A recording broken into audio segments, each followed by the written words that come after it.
Hey folks, welcome back.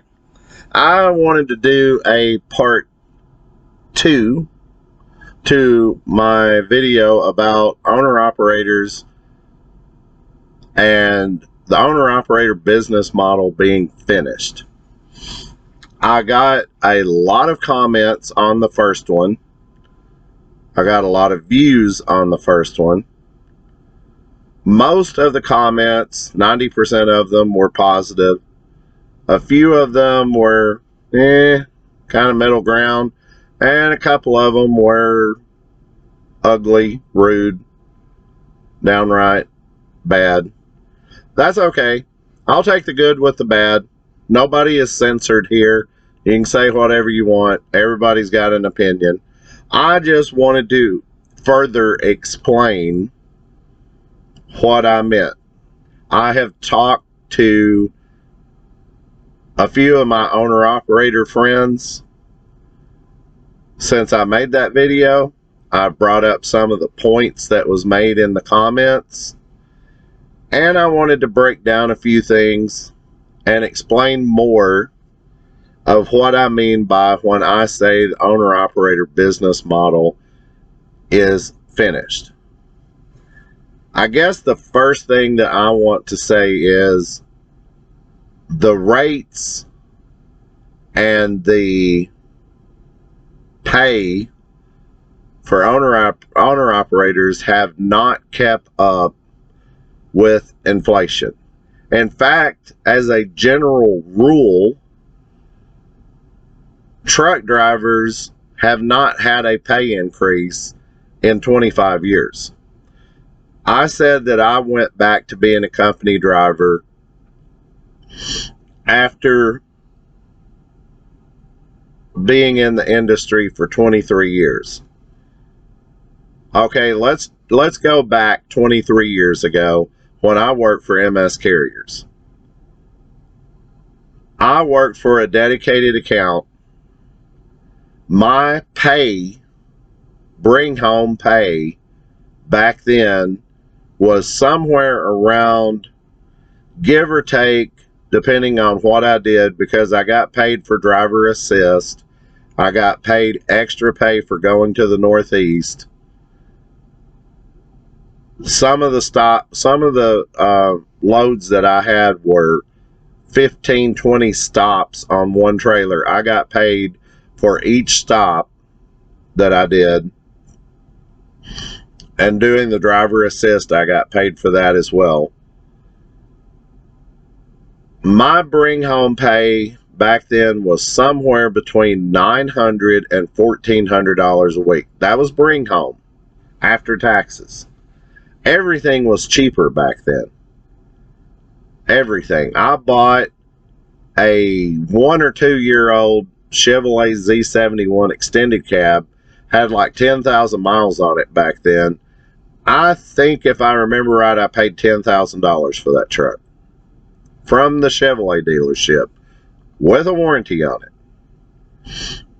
That truck today would be probably around $48,000, 4 times, almost 5 times as much as I paid.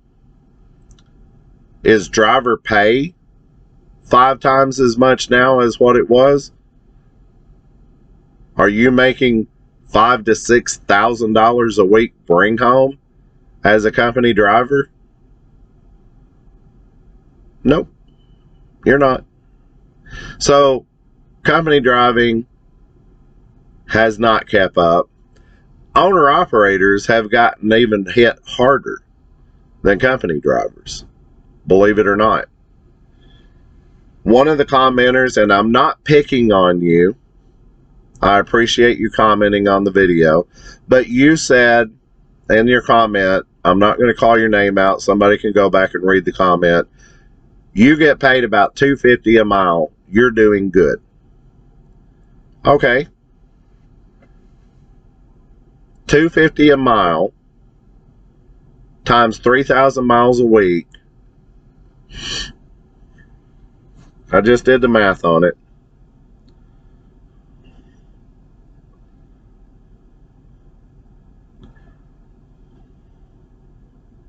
$75, $250 a mile times 3,000 miles a week, $7,500.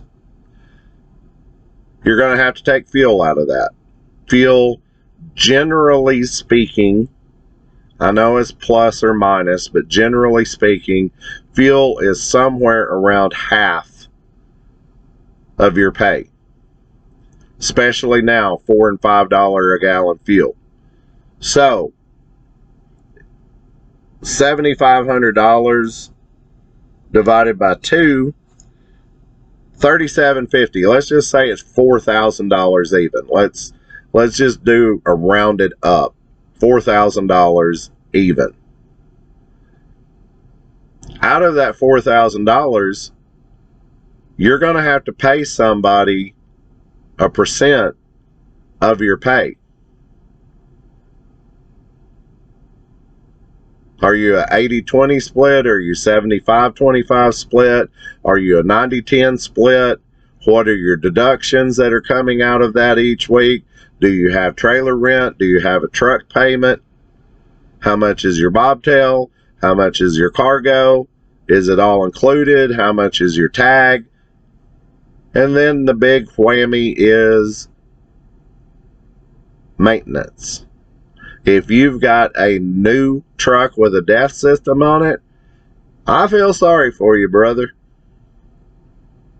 That's all I'm going to say about that right there, is I feel sorry for you. Then you're going to have to pay taxes. Are you doing an S Corp? Are you doing a sole proprietorship? I have had 5 CPAs since I have been an owner-operator. I have went through 5 CPAs since I've been an owner-operator in 07. Each one seemed to get worse than the other until I found this last one, and she's great at what she does. You probably, as an owner-operator, are going to lie on your taxes. You're going to fudge on your repair bills. You're going to fudge on how much your fuel was. You're going to fudge on how many days you work a year for your per diem.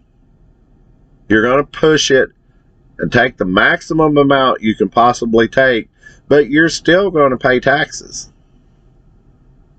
Okay?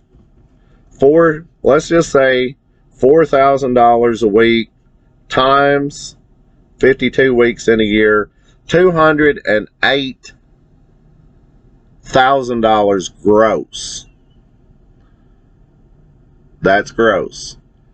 Your net, you're going to bring it all the way down to probably $40,000, $50,000 or less. I would try to bring mine down even less. I'll be honest with you. I'd try to bring it down to $20,000. Here's a big catch about that. You're still going to pay taxes.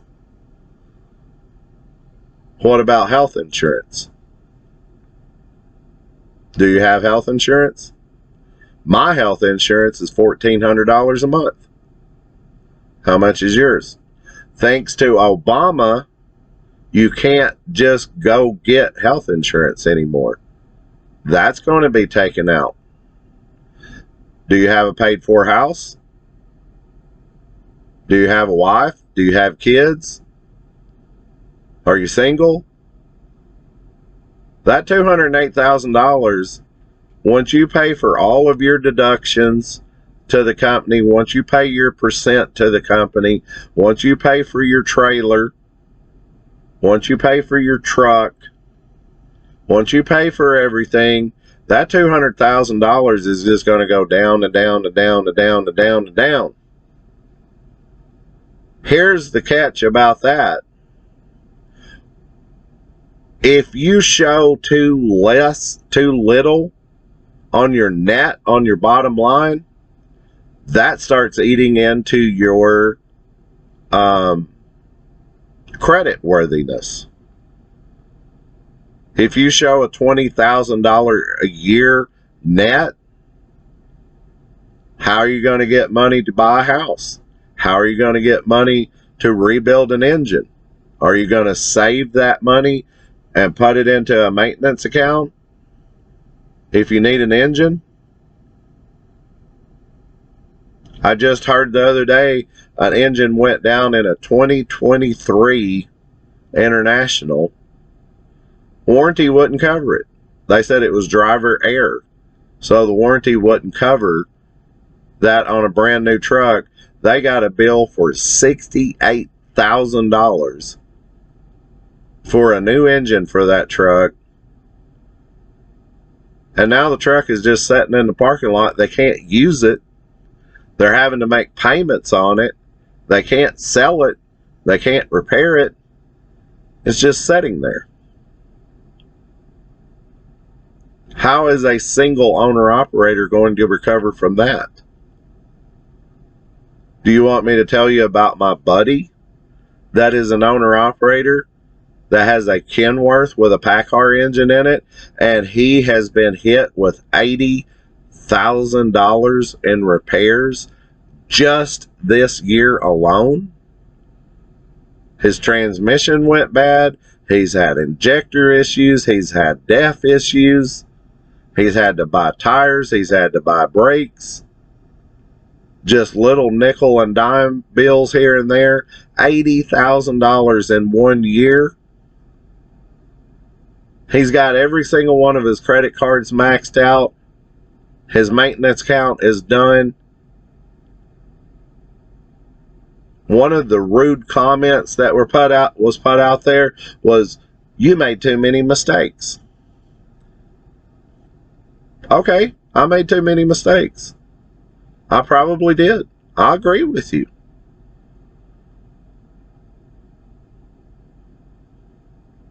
If I am the only one that is like this, then you should be able to see 10 million owner-operators out here just rolling into cash, right?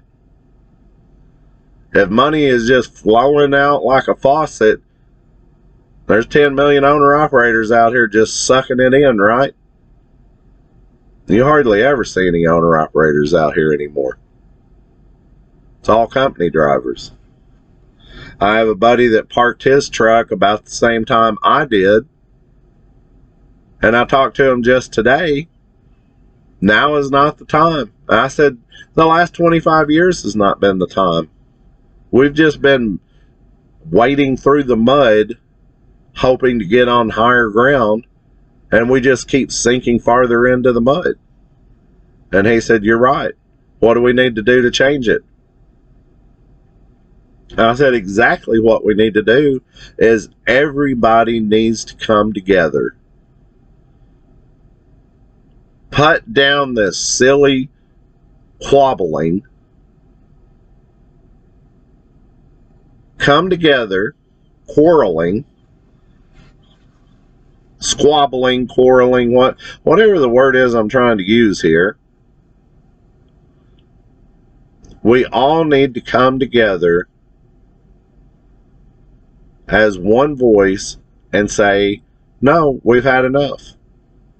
They quit making the good Peterbilt 379s, some of the best trucks that were ever on the road. The Caterpillar engine.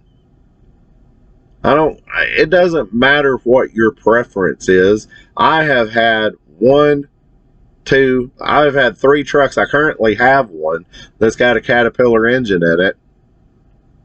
I ran it so far and ran it so down that it needs maintenance on it to get back up and going.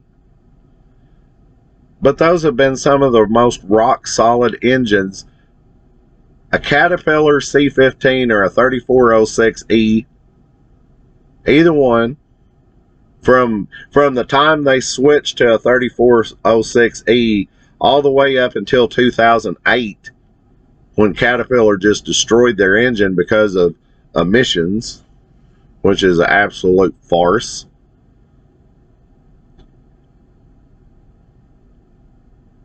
These were some of the best engines they were.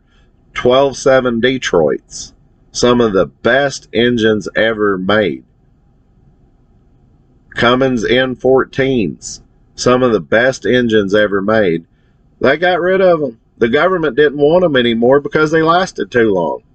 Owner-operators were making too much money with them. So they switched over to glider kits. Well, what did the government do? No, you can't have those either. We don't want you to have those either. Get rid of those too. We got to work on emissions. We got to get this carbon out of the air. One of the commenters out there said, oh, the Tesla trucks are coming in. I have heard this and heard this and heard this about the electrics are taking over. I'm going to do a video about it. I'm going to try to do a video about what's going on with that. Here's something I want to leave for you on that subject of electrics. If we are going to switch, let's just say we're going to switch to 100% electric. Love's is currently building truck stops. You know how many Love's have been opened here in the last year, and the year before, and the year before. Show me one Love's truck stop. One Love's truck stop that has a electric charger for a semi. Where is it? There isn't one. Every single one of them has diesel pumps. Do you think that Love's is going to invest hundreds of millions of dollars into this just to come up and say, oh, we've got to tear all this down and build electric charging stations at all of our truck stops? No, they're not that stupid. And brother, you don't need to be that stupid either.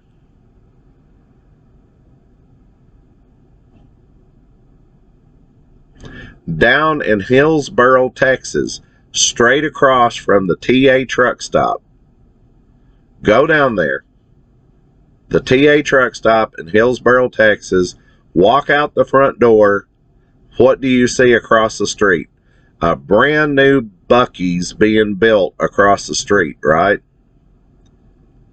You know, Buc-ee's, they've got 150 fuel pumps sitting out in front of their building. Do you think they're going to be building all these Buc-ee's with all these fuel pumps out in front of their building just to switch over in a couple of months, a couple of years, and tear all them fuel pumps out and put electric charging stations in? It's not going to happen, folks. The government's lying to you. The government is lying. If we switch to all electric, it's going to be a good 30, 40 years into the future. It's not going to happen today. By then, they're going to get rid of all the owner-operators. There will be none out here. Unless we all stick together. That was my whole purpose of starting this channel.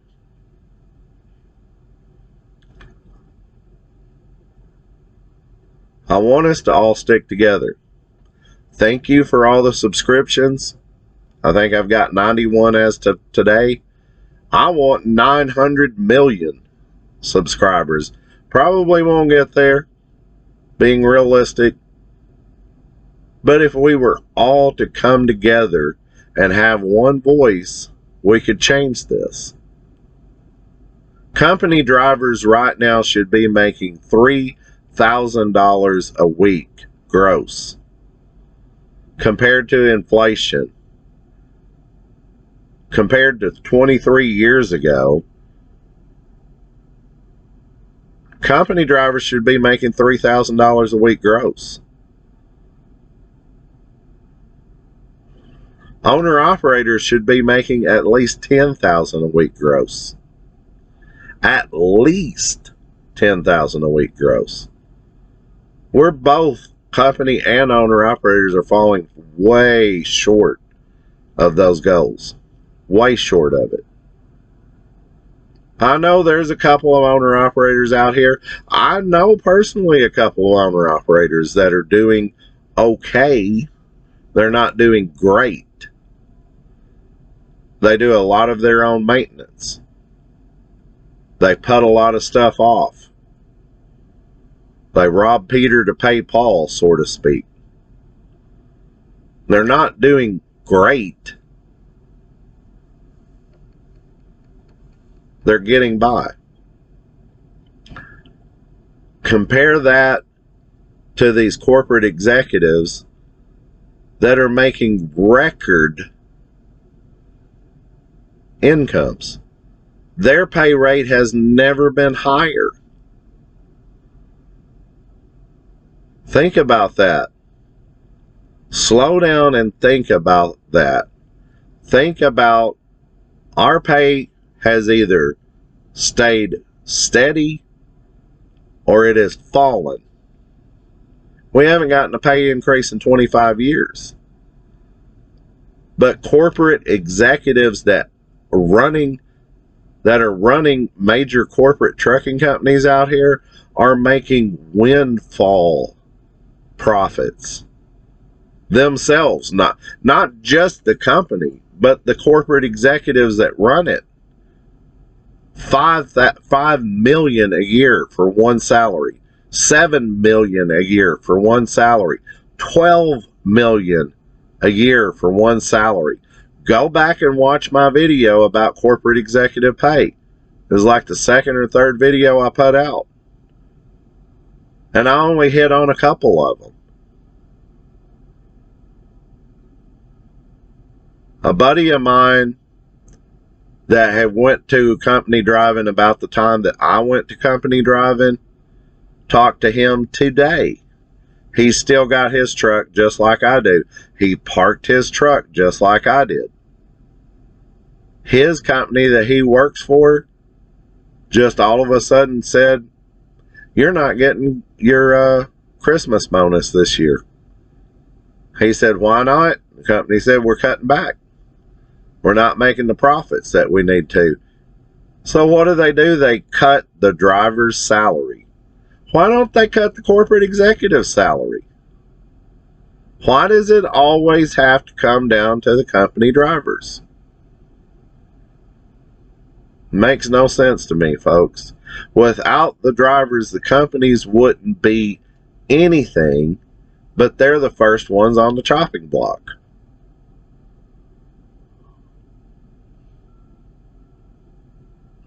They're basically telling you that our corporate executive means more than every single driver in this fleet. And apparently you believe it because you don't stand up and tell them no. You just keep going back to work for them.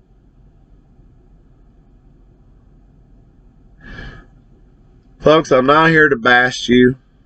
Thank you for all the good comments in the other videos. If you comment on this one, thank you for all the good comments on this. If you want to leave bad comments, leave bad comments. I'm not going to say anything. But don't leave a comment saying, "Oh, I'm doing great," because you're not doing great. And I'll prove to you on paper. Throw me your numbers and I'll show you. I'll show you my tax papers. How I go from $200,000 gross in a year to $20,000 net in the year and still owe $15,000 in taxes. How does that work?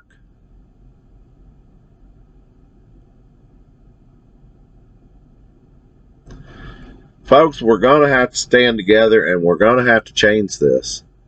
It's the only way that we can do it. We're getting steamrolled out here. These corporate executives, the lobbyists, and the politicians all together are steamrolling the American middle class. And they are sucking the life out of us and putting it in their pockets. And it is time that we come together and say, no, quit all this fighting amongst ourselves and go against the real problem. Having a trucker strike and just going around the Beltway a couple of times and going back home is not going to fix anything. They don't care about that. Nobody cares about that. But if we all stick together in unison, in one voice, united we stand, divided we fall, one voice come together and say no to lobbyists, no to corporate executives, no to greedy politicians, we could get somewhere with this country. There is enough of us owner-operators out here, we can change it. There is enough of us company drivers out here, we can change it. We all need to stick together. We all need to change. Hopefully you'll see fit for me to be some part of it. Hopefully you'll tell everybody to subscribe to my channel. Hopefully you'll tell people to view it. Hopefully I'll get my views up to where I can start doing something and getting the voice out there more to more people. That's the whole purpose of me doing this, is to help us. It's not just for me, it's to help us. I'm here for us. I'm passionate about the trucking industry. It is kind of funny that I say this because I never wanted to be a company driver. I never wanted to be a truck driver. I never wanted to be an owner-operator. But now 23 years into it, I am passionate about it. And I see all the problems. It is in my face I see all the problems. And I know we can fix it. I know how we can fix it. But it's going to take a huge group of us to stand together and push these people down and push them back. Like they've been pushing us down and pushing us back for the last 25 years. Thank you for your support for the channel. Thank you for your subscriptions. Thank you for all of your comments. Something to think about. Have a good night.